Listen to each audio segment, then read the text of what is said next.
Hello 10th standard student, 10th public board exam last minute slow learnerக்கான important question தான் பார்க்க போகிறோம்.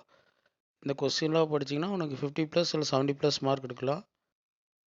ஓகேங்களா? இதில் கன்ஃபார்ம் கொஸ்டின் சூஸில் பார்த்தீங்கன்னா ஃபஸ்ட்டு 14 சூஸ் இருக்குது. புக் ஃபுல்லாக படிச்சுக்கோங்க.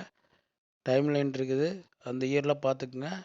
மேப்பு ஹிஸ்ட்ரியில் வேர்ல்டு மேப் கேட்பான், ஜியாகிரஃபியில் இந்தியா மேப் கேட்பான். அப்புறம் 5 மார்க் பொறுத்த வரைக்கும் இம்பார்ட்டன்ட் 5 மார்க்கு பாஸ் ஆகக்கூடியவங்களுக்கும் 50+ எடுக்கிறவங்களுக்கும் யூஸ்ஃபுல்லாக இருக்கும். யூனிட் வைஸாக கொடுத்துருக்கேன். எத்தனாவது கொஸ்டின் நம்பர் போட்டிருக்கேன், அதை பார்த்துக்குங்க. அதேமாதிரி டிஸ்டிங்விஷ் பிட்வீன் அதுவும் கொடுத்துருக்கேன். இம்பார்ட்டன்ட் தான் எல்லாமே. அந்த கொஸ்டின் நம்பர் கொடுத்துருக்கேன், அதை நல்லா நோட் பண்ணி வச்சுக்கோங்க. தமிழ் மீடியம் ஸ்டூடெண்ட்டுக்கு அது கொஸ்டின் நம்பர் நல்லா நோட் பண்ணி வச்சுக்கோங்க. 2 மார்க் அதேமாரி தான் கொஸ்டின் நம்பர் கொடுத்துருக்கேன். 2 மார்க்னால் ஹிஸ்ட்ரியில் யூனிட் 1னா second question, third question, fourth question, இந்த மாதிரி ஒவ்வொரு ஜியாகிரஃபிக்கு இருக்குது, சிவிக்ஸ்க்கு இருக்குது.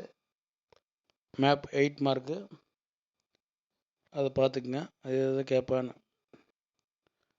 ஓகேங்களா? யூனிட் 2வில் இருக்குது. அதே மாதிரி யூனிட் 3 இதில் ஜியாகிரஃபி. ஓகே ஃப்ரெண்ட்ஸ், இதெல்லாம் படிச்சுக்குங்க. இந்த பிடிஎஃப் இருக்கிறதுல ரொம்ப இம்பார்ட்டன்ட், ஸ்லோ லேர்னருக்கு ரொம்ப வெரி ஹெல்ப்ஃபுல்லாக இருக்கும். Okay student, thank you.